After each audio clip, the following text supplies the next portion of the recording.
fut un temps où c'était devenu compliqué, où les banques refusaient finalement de prêter sans apport personnel.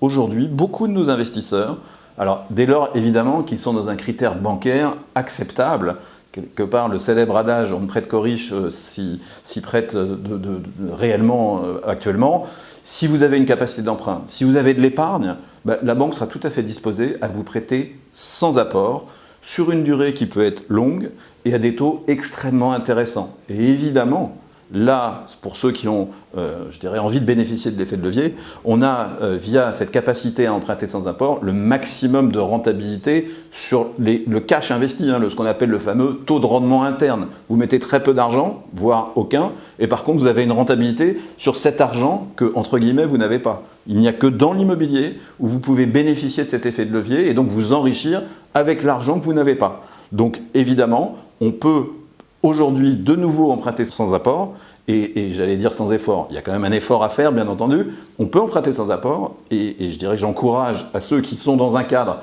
qui le permet d'utiliser cet effet de levier car évidemment, les taux étant extrêmement bas, à taux fixe, là on est à l'optimum de l'effet de levier.